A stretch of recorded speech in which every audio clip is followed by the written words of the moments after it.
Halo guys, balik lagi di channel Bang Gendul. Kali ini aku lagi ada di custom ROM yang berbeda sama custom ROM yang lainnya. Bedanya itu di bagian pengaturan menu khususnya, menu partnya kayak gini, customisasinya ya. Misalkan kita cek, dia bakal muncul kayak gini, dan kalau kalian nggak terbiasa, kalian mungkin bakalan kebingungan ya. Oke, nanti bakalan aku jelasin lebih jauh, jangan kemana-mana guys.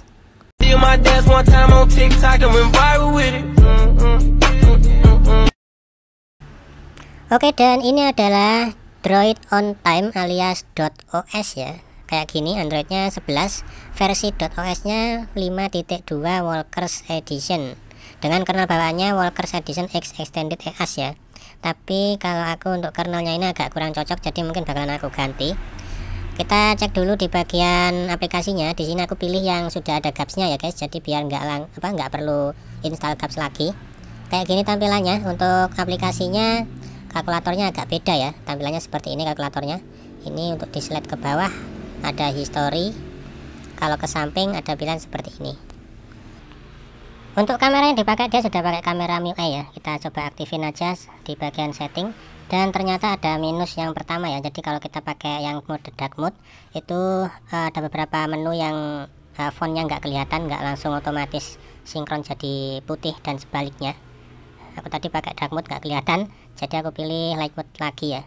Dan sudah ada save to SD card sudah aku aktifin, kamera sound sudah aku matiin. Ini 3 kita aktifin semua. Di bagian bawah ada kayak gini, fingerprint shooter nggak ada di sini guys ya. Oke, kita langsung tes saja kameranya guys. Duh, malah kebablasan pencetnya. Oke, seperti ini kita jepret. Apakah force close? Ya, ternyata force close ya guys ya. Jadi kemungkinan force close-nya ini karena save to SD card, jadi kita coba hilangin centangnya. Biasanya seperti itu ya. Kita coba lagi. Oke, nggak force close ya, aman. Jadi untuk save to SD card itu ngebug ya. Kita bisa lihat hasilnya di sini. Untuk watermark sama time-nya juga mau muncul. Kemudian di bagian square sama kalau potret dah pasti aman ya. Kita cek aja. Nah, aman ya. Untuk potretnya juga aman. Square sama panorama ini biasanya ngebug ya. Kita coba square-nya dulu. Oke, aman untuk square-nya. Untuk panorama coba kita cek. Oke, panorama aman. Jadi kendalanya cuma di bagian save to SD card guys. Kemudian untuk aplikasi yang lain, pemutar musiknya seperti ini ya, seperti ini pemutar musiknya ya. Kemudian untuk Magic-nya sudah aku rename di sini. Coba kita cek di bagian safety net-nya, dan sudah tercentang biru semua.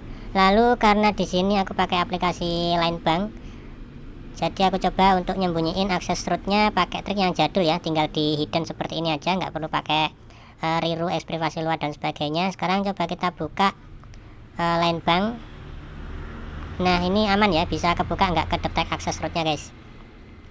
Kemudian untuk aplikasi yang lain udah itu doang ya, nggak ada yang aneh. Langsung aja kita masuk ke dalamnya. Tampilan seperti ini, ke network dan internet dulu. Kita cek di bagian preferred network tipenya guys. Mana dia? Oh, ini dia ya di atas. Dan tentu saja sudah banyak pilihan, kalian bisa ngunci jaringannya di situ guys ya. Kemudian di bagian hotspot dan tethering sudah support untuk sharing VPN juga. Kemudian di bawahnya ada private DNS juga. Terus ada menu customisasi yang aku bilang tadi aneh ya, lain dari yang lain. Dan kalau kalian nggak terbiasa mungkin bakalan kebingungan. Jadi seperti ini tampilannya, kita bisa geser ke atas seperti ini. Dan untuk mindahnya itu kalian bisa pilih di bagian more setting ya di sini, atau kalian bisa atur di clock face ini. Kalian bisa klik satu persatu, kalian bisa pilih. Ada juga untuk fontnya bisa dipilih langsung. Kalau yang ini aku lebih suka yang people ya, aku pilih people aja. Kayak gini nanti tampilannya people-nya. Terus untuk more setting seperti ini, contoh aja kita ke always on display-nya ya. Nah, tampilnya kayak gini, jadi nanti kalian bisa atur seperti ini guys. 1, pengaturan 2, pengaturan 3, contohnya kayak gitu. Ini pun juga gitu, kita bisa pilih, tinggal diklik aja sesuai selera guys ya. Begitu juga untuk yang lain-lain. Di sini aku sudah setting tampilannya ya, kurang lebih seperti ini. Maka kalian lihat sendiri, nanti kalian bisa cari tahu sendiri ya. Yang belum aku temuin adalah untuk menyembunyikan icon baterainya ya. Di situ kan ada icon baterai sama persentase. Aku biasanya nggak pakai icon baterainya. Kalau sudah ada persentase aku nggak pakai icon baterai. Tapi aku cari-cari untuk hilangin itu nggak ketemu guys ya. Kemudian ada gaming dashboard di sini, kayak mode gaming gitu. Dan kalian bisa pilih di bagian mode gamingnya kayak gini, bagian opsinya gaming mode, indikasinya kayak gitu. Terus kalian juga bisa pilih macam-macam yang lain ya. Terus ada display ya. Untuk displaynya normal kayak biasa, double tap to wake, belum aku tes sih. Double tap di status bar oke, double tap to wake di bagian lock screen juga oke guys, jadi nggak ada kendala.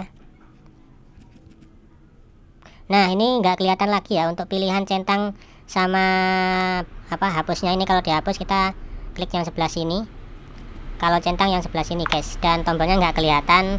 Jadi minusnya kayak gitu ya, nggak sinkron antara font color fontnya sama temanya ini kayaknya. Kemudian di menu sound paling bawah ada live caption ya, tapi nggak usah kita peduliin yang itu. Aku mau nyari direct soundnya tapi nggak ketemu. Aku nggak tahu ini ada apa enggak ya, tapi kayaknya sih ada, soalnya di bagian bawah sini ada wired part, nanti bakalan kita cek ya di situ. Terus di bagian baterai kayak gini doang tampilannya, standar banget. Kalian bisa klik di bagian option baterai manager kayak gini ya. Nanti kalian bisa pilih moderate, high atau extreme ya. Semakin ke kanan berarti nanti baterainya bakal semakin lebih boros guys ya. Kemudian di bagian bawahnya ada menu seperti ini.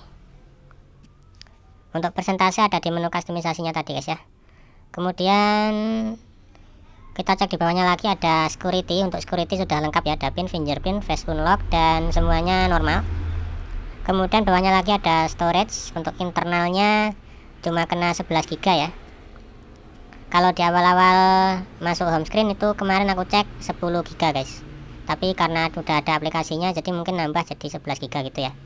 Terus ini dia ada wired part. Kalau kita buka tampilannya kayak gini, udah jarang banget aku lihat wired part ya di beberapa custom ROM terakhir yang aku review. Dan dalamnya ada kayak gini, display color kalibrasi. Kemudian ada FPS info, yang menurutku untuk FPS info ini gede banget ya. Kalian bisa lihat di pojok kanan atas, angkanya itu gede guys. Jadi kalau kita main game ya agak mengganggu ya. Kemudian ada spektrum juga di samping tadi, di bagian baterai ada pilihannya, dan di sini ada lagi pilihannya ya. Nanti kalian bisa sesuaikan sendiri. Ada enable touch bus, dan menurutku ini udah lumayan lengkap banget untuk wired partnya ya. Selain itu di bagian paling bawah ternyata ada direct di sini ya. Nah ini dia yang aku maksud tadi, ada direct sound. Terus ada gainnya juga. Kalau misalkan speaker kalian kurang gede, kalian bisa tambahin di sini. Micnya kurang keras atau kurang kenceng suaranya, kalian bisa tambahin di bagian sini guys ya.